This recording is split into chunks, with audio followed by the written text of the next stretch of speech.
Hello students, इस video में हम लोग एक्सरसाइज 7.2 का सॉल्यूशन करेंगे और ये सॉल्यूशन एनसीईआरटी की बुक का क्वेश्चन नंबर 18 से लेके क्वेश्चन नंबर 26 तक का होगा। तो जल्दी से देख लेते हैं इन सब का सॉल्यूशन हम किस तरह से करते हैं। सबसे पहले question number 18, E to the power integration of E to the power tan inverse X by 1 plus X square D X. तो इसको सॉल्यूशन करना है। तो इसको सॉल्यूशन करने के लिए हमें मेथड ऑफ सब्स्टिट्यूशन का इस्तेमाल करना पड़ेगा। तो मेथड ऑफ सब्स्टिट्यूशन का इस्तेमाल करने के लिए हम जानते हैं कि इसमें किसी एक पार्ट का सब्स्टिट्यूशन करना पड़ेगा और वो पार्ट कौन सा है। वो पार्ट का पता करने के लिए हम क्या करेंगे, सबसे पहले देख लेंगे कि यहाँ पे कौन कौन से टर्म मौजूद है। तो हमें नज़र आ रहा है कि एक टर्म है 1 प्लस एक्स स्क्वायर और दूसरा टर्म है tan इनवर्स एक्स। तो इन दोनों में से किसी एक को सब्स्टिट्यूट करना पड़ेगा। तो किसे सब्स्टिट्यूट करें, तो हमें ये देखना होता है कि ऐसा कौन सा टर्म है जिसका डेरिवेटिव करके दूसरा टर्म मिल जाता है। जैसे सपोज़ अगर हम 1 प्लस एक्स स्क्वायर को जेड अज्यूम करें और उसका डेरिवेटिव करें तो हमें ऊपर वाला कोई भी पार्ट नहीं मिलेगा। लेकिन ठीक इसी तरह से अगर tan इनवर्स एक्स को जेड लेट करें तो हमें ये वाला पार्ट मिल जाएगा। वो कैसे देखते हैं। Let tan inverse x equals to Z, इसका डेरिवेटिव करेंगे तो डेरिवेटिव करने के बाद 1/1 प्लस एक्स स्क्वायर आ जाएगा और यहाँ पे dz पर dx, जिसका dx इधर हम लेफ्ट साइड में लेके आ जाएंगे और इस साइड में dz आ जाएगा। तो हम देख पा रहे हैं कि ये वाला पार्ट इसके साथ टैली हो जा रहा है, इसलिए हम इसको सब्स्टिट्यूट करेंगे इस तरह से। इंटीग्रेशन ऑफ ई और tan इनवर्स एक्स को हमने z अज्यूम कर लिया है, इसलिए यहाँ पे लिखेंगे z और बाकी का पोर्शन वो कन्वर्ट हो गया है dz में। तो ये जो फॉर्म आया ये काफ़ी इजी फॉर्म हो गया, जिसका इंटीग्रेशन हम काफ़ी आसानी से कर पाएंगे। e to the power z का integration e to the power z plus c। अब हम z का वैल्यू पुट कर देंगे, putting the value of z।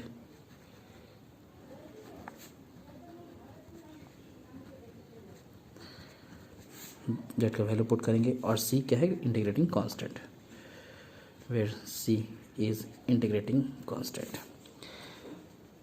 Value put करते हैं ई और tan inverse X plus C, this is solution. Question number 19, ये क्वेश्चन बहुत ही यूनिक क्वेश्चन है और इसका सॉल्यूशन भी थोड़ा यूनिक ही होगा। मेथड ऑफ सब्स्टिट्यूशन का इस्तेमाल करके इसका सॉल्यूशन करेंगे।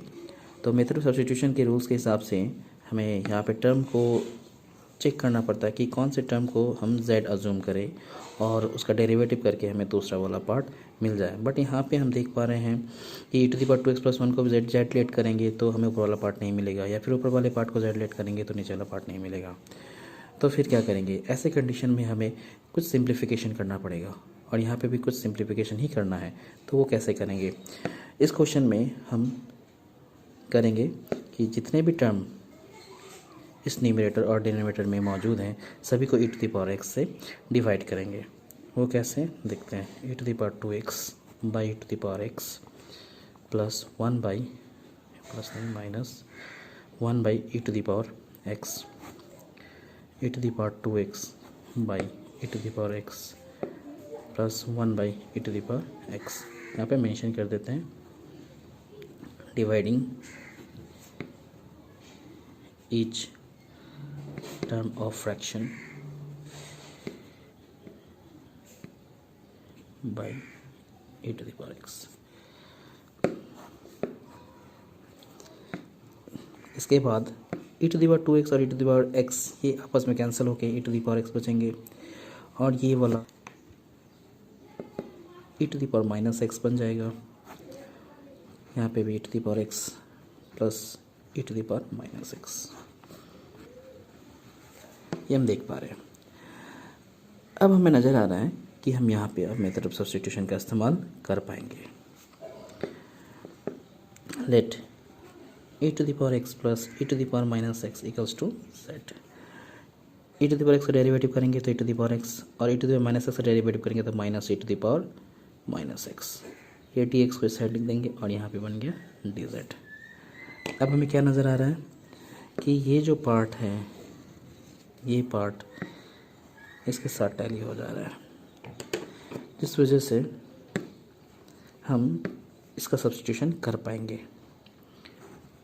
ई to the power x minus E to the power minus x d x equals to d z लिखेंगे, और e to the power x plus e to the power minus x को हमने Z assume कर लिया था पहले ही, तो ये फॉर्म काफ़ी स्टैंडर्ड फॉर्म हो गया। हम इसे अब आसानी से इंटीग्रेट कर लेंगे।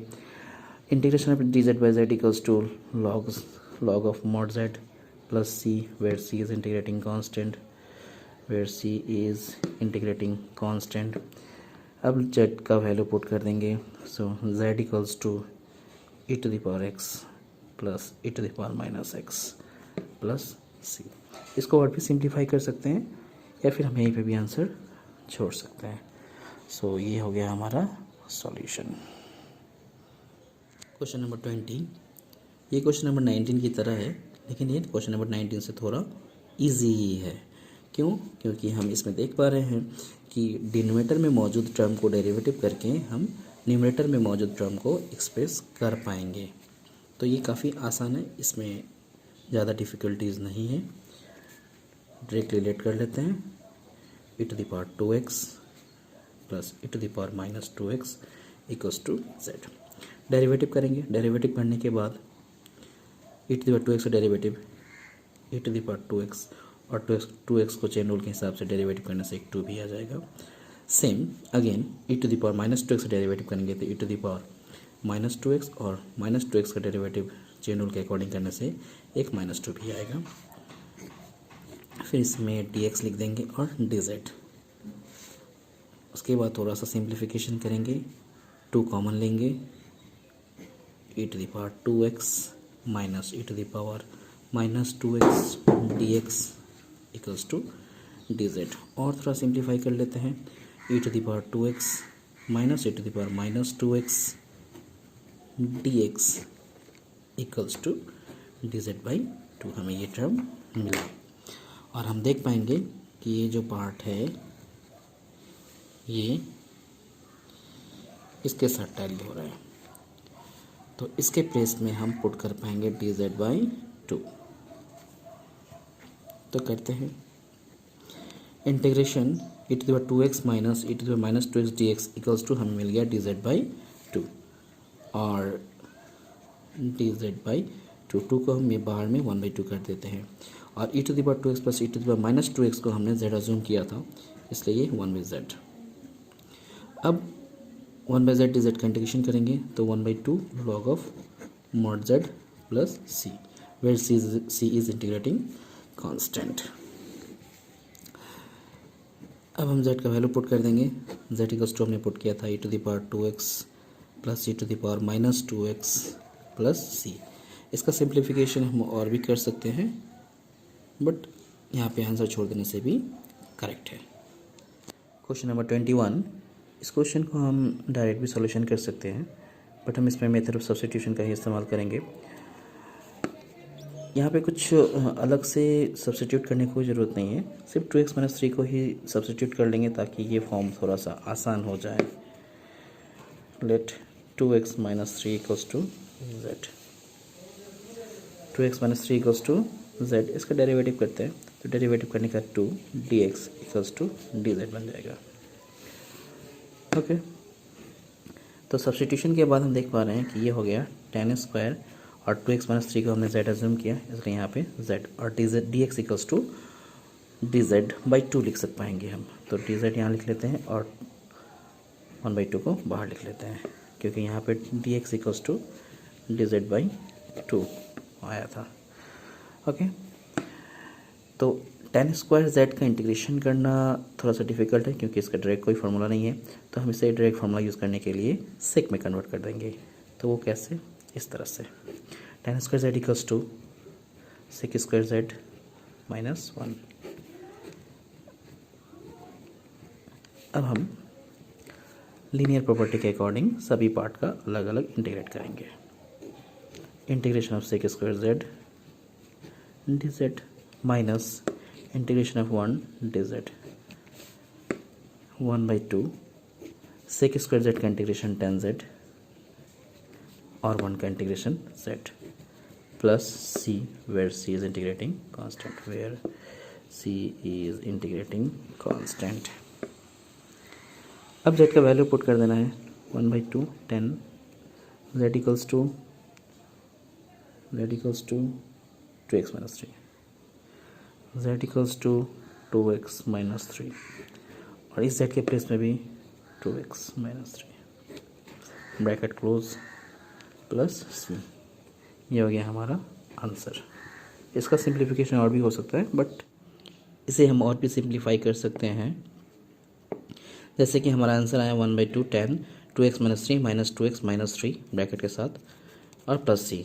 यहाँ पे ये 3 और इस 1/2 के साथ इसको मल्टीप्लाई करके हम उसे सेपरेट कर देंगे। जैसे हम यहाँ पे कर रखे हैं 1/2 10 2x माइनस 3 माइनस 2x, इसे एक साथ रख दिए और ये 3 को सेपरेट करना है इसलिए माइनस माइनस प्लस और 1/2 उसके साथ मिलके 3/2 प्लस सी। तो ये सेपरेट हो गया। यहाँ पे 3/2 प्लस सी एक कांस्टेंट टर्म है, इसलिए इस कांस्टेंट टर्म को हम नेक्स्ट लाइन में के लिख दिए हैं और बाकी जो ऊपर का लाइन था वही लाइन नीचे लिख दिया गया है।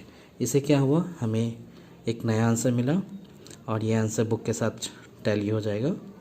तो इसका आंसर हम यहाँ भी छोड़ सकते हैं और ऊपर में यहाँ पे भी छोड़ सकते हैं, दोनों ही करेक्ट है। क्वेश्चन नंबर 22, इसको क्वेश्चन नंबर 21 की तरह ही कर लेना है। Sec square integration of sec square 7 minus 4x dx, इसको इंटीग्रेट करना है। तो सेक का तो फॉर्मूला हमें पता ही है, सिर्फ इसको सिंप्लीफाई करने के लिए 7 माइनस 4x को लेट कर लेंगे z, let 7 minus 4x equals to z। Derivative करेंगे 7 माइनस 4x का आएगा -4 और z का डेरिवेटिव करेंगे तो dz बाई dx, जिसका dx लेफ्ट साइड में मल्टीप्लाई होकर 4 के साथ आ जाएगा। तो -4 dx इक्वल्स टू dz और dx इक्वल्स टू -1/4 dz। अब क्या करना है, 7 माइनस 4x के प्लेस में z बैठाना है और dx के प्लेस में -1/4 dz बैठाना है। फिर -1/4 और इंटीग्रेशन करना है सेक स्क्वायर z dz का, और हम फार्मूला जानते हैं सेक स्क्वायर z का इंटीग्रेशन tan z होता है प्लस सी। ओके, फिर फाइनली आंसर हम जो देखेंगे वो 1/4 10 और z के प्लेस में 7 माइनस 4x बिठा देंगे प्लस सी। ये हो गया क्वेश्चन नंबर 20। क्वेश्चन नंबर 23, इसमें हमें इंटीग्रेट करना है integration of sine inverse x by √1 minus x square का। तो देखेंगे न्यूमरेटर में साइन इनवर्स x मौजूद है और डिनोमिनेटर में √1 माइनस एक्स स्क्वायर। तो किस पार्ट का सब्स्टिट्यूशन करना हमारे लिए बेटर रहेगा वो हम देख लेते हैं। अगर हम √1 माइनस एक्स स्क्वायर को लेट करते हैं तो इसको लेट करने के बाद इसका डेरिवेटिव करके साइन इनवर्स एक्स हमें नहीं मिलेगा, लेकिन अगर हम साइन इनवर्स एक्स को लेट करते हैं तो साइन इनवर्स एक्स का डेरिवेटिव करके हमें ये √1 माइनस एक्स स्क्वायर मिल जाएगा। इसलिए देखो हम लोग क्या कर रहे हैं, यहाँ पे sine inverse x equals to z let कर रहे हैं और साइन इनवर्स एक्स का डेरिवेटिव करेंगे तो हमें मिलेगा √1/√1 minus x square dx equals to dz। और जो हम क्वेश्चन में देखेंगे वो ये देखेंगे कि ये वाला पार्ट क्वेश्चन में मौजूद इस पार्ट के साथ टैली हो जा रहा है, इसीलिए हम इसका सब्स्टिट्यूशन काफ़ी आसानी से कर पाएंगे। साइन इनवर्स एक्स के प्लेस में हम z पुट करेंगे और dx by √1 minus x square ये बन जाएगा dz, तो इसके प्लेस में हम लिख देंगे dz। और फिर जब हम z का इंटीग्रेशन करेंगे तो वो हमें मिलेगा z²/2 प्लस c, और c क्या है, इंटीग्रेटिंग कांस्टेंट है। z का वैल्यू पुट करेंगे, z का वैल्यू हमारे पास था साइन इनवर्स x, तो पुट कर देना है, तो ये साइन इनवर्स x का whole square by 2 plus c, ये हो गया हमारा आंसर। क्वेश्चन नंबर 24, इसमें इंटीग्रेट करना है integration of 2 cos x minus 3 sin x by 6 cos x plus 4 sin x dx का।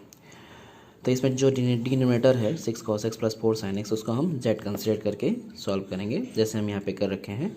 Late 6 cos x plus 4 sin x equals to z।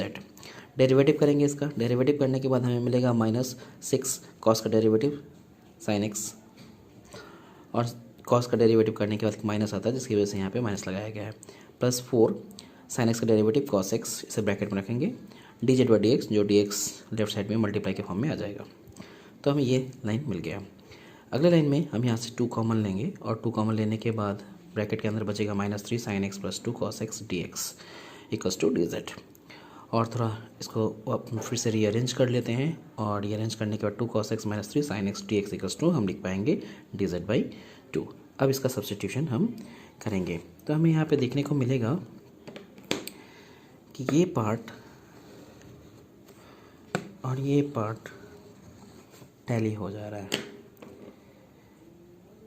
तो हम अब सब्स्टिट्यूट करेंगे, और हमने इस पार्ट को z कंसिडर कर रखा है पहले से ही, तो ये बन गया 1/z, और इसे इसके प्लेस पे हम लिख पाएंगे यहाँ से dz/2। तो यहाँ dz लिखेंगे और 1/2 को इंटीग्रेशन साइन के बाहर लिख देते हैं। अब ये इंटीग्रेशन हमें काफ़ी आसानी से कर पाएंगे 1/2, और हम जानते हैं 1/z का integration 1/z dz equals to log of mod z plus c, where c is integrating constant. अब हम z का वैल्यू पुट करेंगे। z इक्वल्स टू हमने कंसिडर किया था 6 cos x plus 4 sin x, उसको पुट कर देना है 6 cos x plus 4 sin x plus c, where c is integrating constant, where c is integrating constant. यही हो गया हमारा सॉल्यूशन। क्वेश्चन नंबर 24 का सॉल्यूशन हम यहीं पे छोड़ सकते हैं, यही हमारा आंसर हो गया। लेकिन अगर हम एनसीईआरटी के बुक के साथ आंसर को टैली करना चाहते हैं तो थोड़ा सा और सिंप्लीफिकेशन करना पड़ेगा। वो कैसे सिंप्लीफिकेशन करना है वो देख लेते हैं। यहाँ पे जो 1/2 log 6x plus 4 sin x आया था, इसमें थोड़ा सा सिंप्लीफिकेशन करना है। 6 cos x plus 4 sin x, इसमें से 2 कॉमन आएगा, जैसे हम यहाँ पे लिख रहे हैं 1/2 इन ब्रैकेट log, और ये पार्ट में से 2 कॉमन आ गया था इसलिए 2 को बाहर रख देंगे, और अंदर में बचेगा 3 cos x plus 2 sin x और प्लस c। log के फार्मूला के according log m into n एक फार्मूला है, log m n equals to log m plus log n। तो इस फार्मूला का यूज़ करके हम इसमें log m और log n अलग अलग करेंगे। m को 2 कंसिडर कर लेते हैं और n को 3 cos x plus 2 sin x। तो log का फार्मूला यूज़ करके हम 1/2 लिखेंगे equals to log 2 plus log of 3 cos x plus 2 sin x। इस तरह से लिखना है log 2 और log 3 cos x plus 2 sin x plus c। अगले लाइन में फिर सिंप्लीफिकेशन करेंगे 1/2 log 3 cos x plus 2 sin x, इसको एक साथ रख देंगे, और ये 1/2 log 2 ये पार्ट को सेपरेट कर देंगे क्योंकि वो भी एक कांस्टेंट है जो c के साथ मिलके और एक कांस्टेंट बन जाएगा। तो अगले लाइन में हम देख लेते हैं, ये 1/2 log 3 cos x plus 2 sin x बच जाएगा, और c प्लस 1/2 log 2 मिलके k बन जाएगा, where k is c plus 1/2 log 2। तो इस तरह से हमें बुक का आंसर मिल जाएगा। तो ये हो गया हमारा complete solution. Question number 25। Question number 25 में हमें इंटीग्रेशन करना है integration of 1/cos² x in bracket 1 minus tan x whole square dx का। तो इसे थोड़ा सिंप्लीफाई कर लेते हैं, उसके बाद सब्स्टिट्यूशन लगाएंगे। 1/cos² इक्वल्स टू हम लिख पाएंगे sec² x by 1 minus tan x whole square. तो क्वेश्चन को हम थोड़ा सा सिंप्लीफाई कर लिए। अब हम सब्स्टिट्यूशन करेंगे। लेट 1 माइनस tan x को हम z कंसिडर कर लेते हैं। फिर डेरिवेटिव करेंगे, 1 का डेरिवेटिव 0, tan x का डेरिवेटिव sec² x, तो ये बन गया minus sec² x dx equals to dz, और sec² x dx equals to minus dz। ठीक है, अब हम यहाँ पे सब्स्टिट्यूशन करेंगे तो देख पाएंगे sec² x dx, ये sec² x dx, इसके प्लेस में हम पुट कर पाएंगे माइनस dz, और 1 minus tan x equals to हमने z कंसिडर कर रखा था इसलिए ये बन गया z²। अब इसको थोड़ा सा और सिंप्लीफाई कर लेते हैं, माइनस को इंटीग्रेशन साइन के बाहर डाल देते हैं, और z² 1/z² को हम z⁻² dz लिख लेते हैं। अब हम इसका इंटीग्रेशन कर लेंगे, माइनस इंटीग्रेशन करने के बाद ये हमें मिलेगा 1/z माइनस के साथ plus c, where c is integrating constant, where c is integrating constant. थोड़ा और सिंप्लीफाई करते हैं, माइनस माइनस प्लस बन गया, सो 1/z प्लस सी। अब हमें क्या करना है, z का वैल्यू डाल देना है, सो 1 और z के प्लेस में डालना है 1 माइनस 10x प्लस सी। तो इस तरह से हम इसका सॉल्यूशन कर पाएंगे। ये हो गया हमारा आंसर। क्वेश्चन नंबर 26, इसमें हमें इंटीग्रेट करना है cos of root x by root x का। तो इसके लिए हमें क्या सब्सटीट्यूट करना है, हमें इसमें सब्सटीट्यूट करना पड़ेगा root x equals to z, और रूट एक्स का डेरिवेटिव करेंगे तो ये बनेगा 1/2 root x d x equals to d z. इस तरह से हम इसको सिंप्लीफाई कर लेते हैं।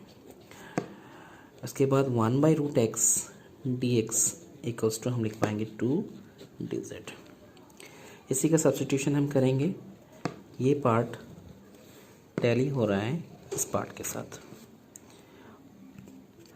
तो देखते हैं क्या है, कॉस हमें लिखना है और रूट एक्स के प्लेस में जेड प्लेस करना है, क्योंकि हमने रूट एक्स को जेड कंसिडर कर रखा है, तो जेड लिखना है।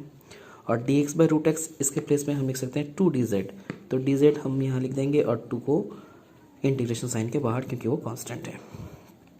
ओके, 2 रह गया। अब कॉस जेड का integration sine z plus c, where C is integrating constant, और हम इसके बाद साइन लिखेंगे और जेड के प्लेस में रूट एक्स लिख देंगे plus c, where C is integrating constant, where C is integrating constant. और ये हो गया हमारा सॉल्यूशन। इस तरह से 26 नंबर क्वेश्चन का सॉल्यूशन भी हो गया।